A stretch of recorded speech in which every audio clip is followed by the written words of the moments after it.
Nchi yetu hii kwa pamoja ni nchi tajiri sana, lakini watu wake ni maskini na umaskini wetu ni wa kutengenezwa. Tumekuwa tukisikia kuhusu uchumi wa bluu. Hakuna ufafanuzi wa kina unapoambia watu uchumi wa bluu maana yake nini. Tumekuwa na nchi ambazo mnazifahamu kama nyingi tu kama Norway na nchi nyingine. Lakini tumekuwa na nchi ambayo zinafanana tu na Zanzibar hii. Kama Dubai. Dubai ilikuwa nchi maskini, watu wake walikuwa wanatembea wanaokota tende miaka ya 69 tu.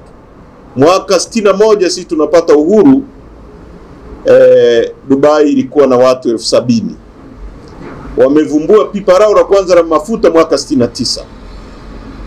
Leo kwa watu walioenda Dubai wanajua ninachokizungumza. Watu wetu wengi wanakimbia kwenda kutafuta vibarua kule. Badala ya Zanzibar ingekuwa ni sehemu ambao watu wanakimbilia kuja kutafuta vibarua, watu wetu wanaenda kuteseka Omani, si wapi, kufanya kazi za ndani, wanapata mateso kwa sababu tuna viongozi madarakani wasiokuwa na uwezo wa kutumia rasilimali zetu kubadilisha maisha ya watu. Hii bahari Mungu ameiweka hapo ili wanufaishe. Tuna nautical miles karibia 12 na tuna maili 200 ndani. Nilikuwa napitia hapo na nilikuwa namuonesha mwenyekiti hapo kwamba Norway wamefanya uvuvi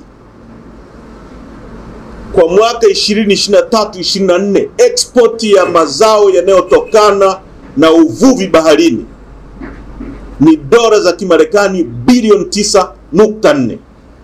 Ukizikonvert kuja kwenye fedha za Kitanzania ni trilioni 30 za Kitanzania. Sasa budget ya Tanzania nzima, budget ulipe mishahara, waibe, wafanye nini, ni trilioni 42. Uvuvi kwa mwaka mmoja Norway trilioni 30.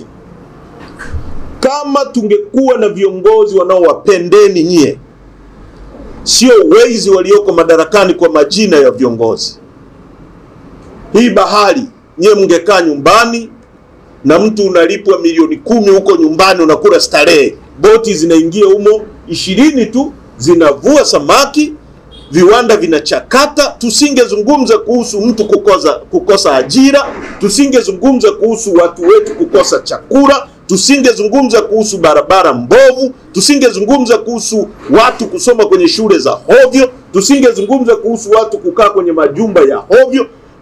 Tuko kwenye umaskini kwa sababu tuna watu madarakani wasiokuwa na uwezo wa kubadilisha maisha ya watu.